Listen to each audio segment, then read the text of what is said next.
2009 సంవత్సరంలో శాసనసభ ఎన్నికలు జరిగినాయి. ఎన్నికల తర్వాత ఓట్ల లెక్కింపుకు నెల రోజులు సమయం ఉండే. మేము అప్పుడు అన్ని లెక్కలు వేసుకున్నాం, తప్పకుండా ప్రభుత్వం వచ్చేటట్టే ఉందని. మరి ప్రభుత్వం వస్తే మంత్రులు కావాలనే కోరిక కూడా ఉంటుంది కదా.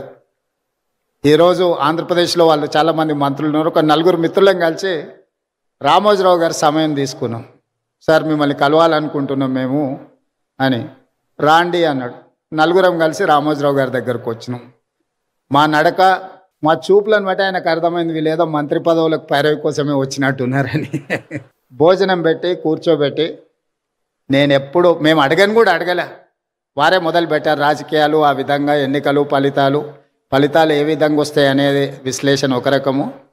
నేను ఇప్పటివరకు ఎవ్వరికి ఎప్పుడు చంద్రబాబు నాయుడు గారికి నేను ఎవ్వరికి మంత్రి పదవి ఇవ్వాలని చెప్పలేదు. నా దగ్గరికి ఎవరు వచ్చినా మంత్రుల కంటే కూడా ఎమ్మెల్యేలకు బాగా రాణిస్తారని నేను సూచన చేస్తూ ఉంటాను. మీ నలుగురికి కూడా అదే సూచన అని వారు మాకు, అంటే మా మనసులో ఉన్న మాటను గుర్తించి, అంతకుముందు బయట చాలామంది మంత్రివర్గం అంతా చంద్రబాబు నాయుడు గారు, రామోజీరావు గారు చిట్టి పంపిస్తారు, చంద్రబాబు నాయుడు సార్ మంత్రివర్గాన్ని ఏర్పాటు చేస్తాడని బయట చర్చ జరుగుతుండేది. సరే రామోజీరావు గారు మా నలుగురిలో ఎవరికో ఒక్కరికైనా తప్పకుండా చెప్తాడు అనుకొని మేము వచ్చినాము. వారు రాజకీయ నాయకులకు కానీ ప్రభుత్వంలో కానీ ఇలాంటి సూచనలు ఎప్పుడు నేను చేయను. మీరు కష్టపడి పనిచేయండి, మీరు మంచి చేస్తే తప్పకుండా నా పత్రికలో స్థానం ఉంటుంది, మీరు చెడు చేస్తే మాత్రం మొదటి పేజీలో స్థానం ఉంటుంది, మీరు ఏది కావాలనో కోరుకోండి అని చెప్పి మంచి భోజనం పెట్టి, రామోజీరావు గారు మంచి హోస్ట్.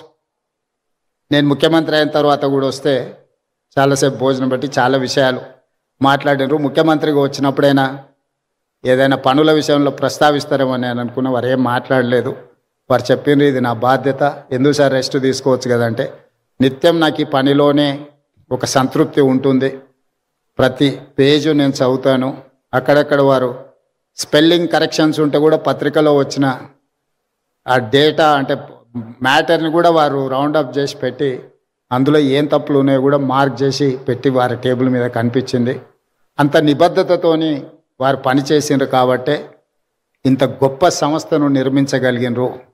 రామోజీ అనేది ఒక పేరు కాదు, ఒక బ్రాండ్. ఈ బ్రాండ్ను కొనసాగించే క్రమంలో మా వంతు సహకారం, మా సహకారం ఏం లేదు, మేము మీకు అన్యాయం చేయకపోవడం మీకు పెద్ద సహకారము. మా ప్రభుత్వం వైపు నుంచి సంపూర్ణంగా రామోజీ గ్రూప్ సంస్థలకు సంపూర్ణమైన సహకారం ఉంటుంది. Ramoji film city, Ramoji ETV కావచ్చు, ఈనాడు కావచ్చు, తెలంగాణకు, హైదరాబాద్ నగరానికి ఒక గొప్ప గౌరవం.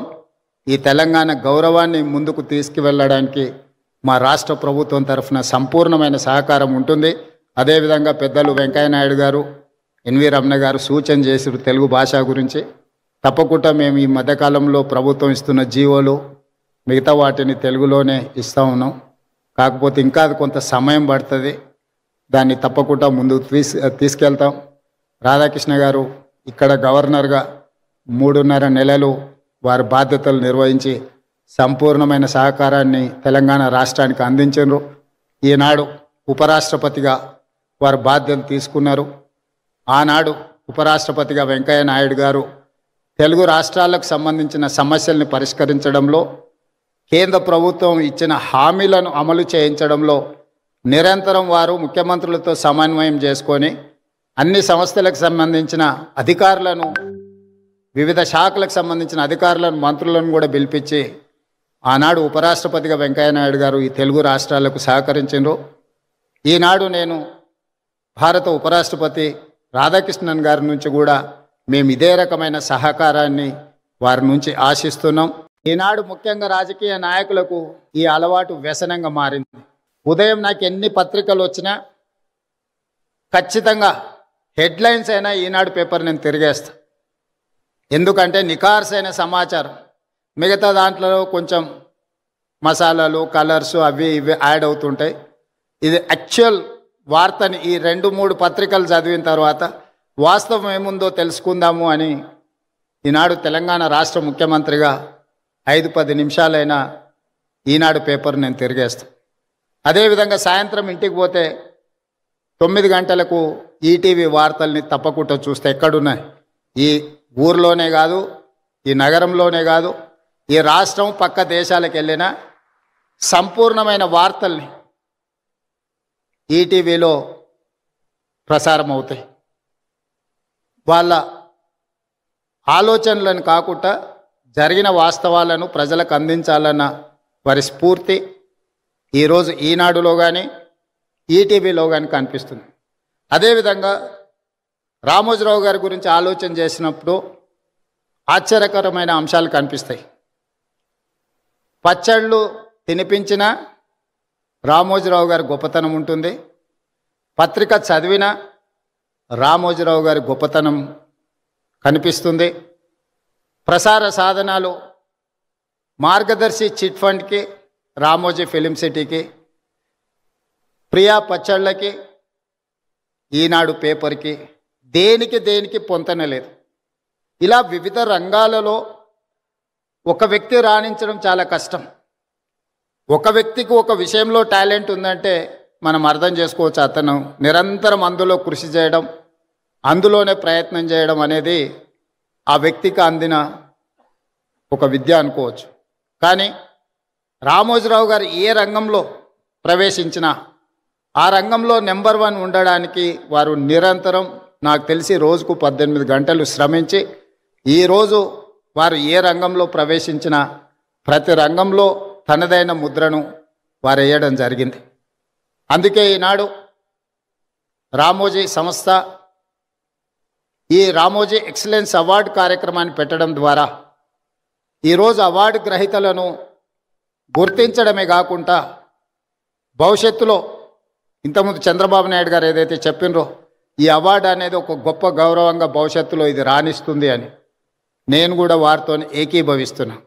రామోజీ ఎక్సలెన్స్ అవార్డు అనేది ఆషామాషిగానో లేకపోతే రవీంద్ర భారతిలో చప్పట్లు దుప్పట్లతోని ఏర్పాటు చేసే ఆర్టిఫిషియల్ అవార్డు కాదు అని నేను సంపూర్ణంగా విశ్వసిస్తున్నా.